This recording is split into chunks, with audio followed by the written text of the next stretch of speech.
the summer of 1974, young women began disappearing across the Pacific Northwest. There were no obvious connections, no clear suspects, no witnesses who could explain what was happening. Then a name started appearing in police reports. Ted. Just Ted. Witnesses described a polite, well-spoken young man. He wore nice clothes. He smiled easily. He seemed trustworthy. But behind that ordinary face was one of the most extensive murder investigations in American history. And for years, he stayed one step ahead of the police. Theodore Robert Bundy appeared to be the last person anyone would suspect. He attended college. He volunteered in politics. He studied law. Friends described him as intelligent, confident, and ambitious. To many people, he looked like someone destined for success.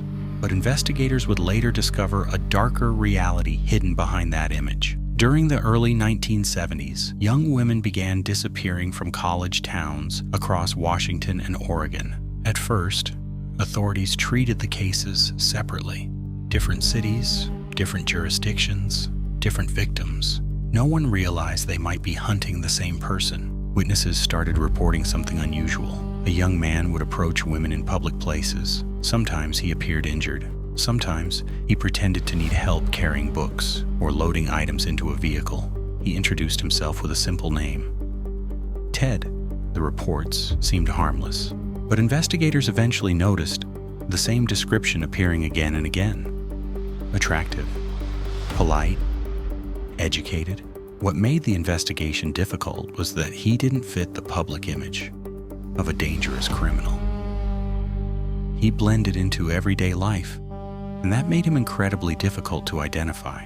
Like many criminals who believe they are smarter than everyone else, Ted eventually became overconfident. In Utah, a young woman named Carol Jensen reported that a man posing as a police officer attempted to force her into a vehicle.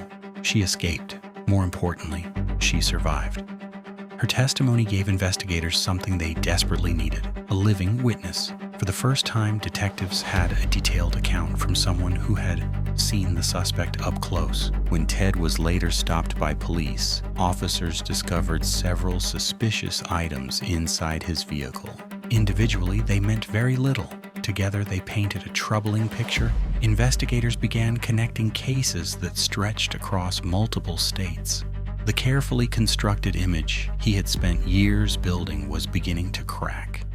For the first time, the man who always seemed one step ahead was making mistakes. Even after his arrest, the story wasn't over. Ted made a decision that surprised authorities. He chose to participate heavily in his own legal defense. That decision gave him opportunities few defendants ever received.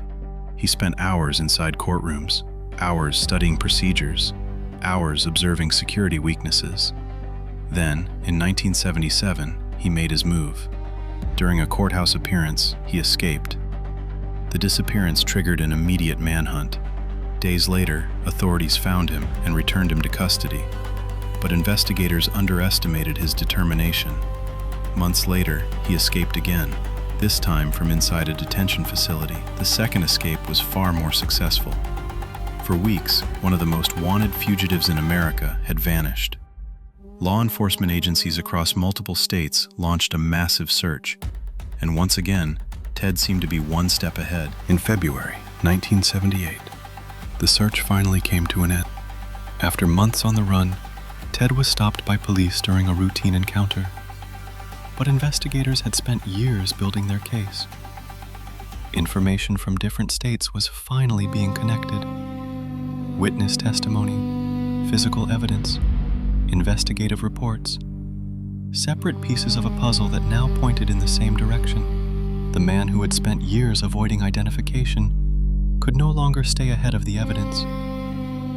Detectives from multiple jurisdictions began working together, comparing timelines, sharing information, verifying witness accounts. For the first time, the investigation was operating as a single, coordinated effort. Ted Bundy became one of the most studied criminal cases in modern American history, not because he was a criminal mastermind, but because he challenged assumptions. For years, investigators searched for someone who looked dangerous, someone who stood out, someone who fit the image people expected. Instead, they found someone who blended into everyday life.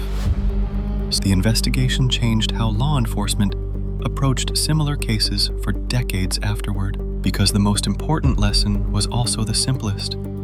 Danger does not always announce itself. Sometimes it hides behind an ordinary smile, and that is what makes it so difficult to see coming.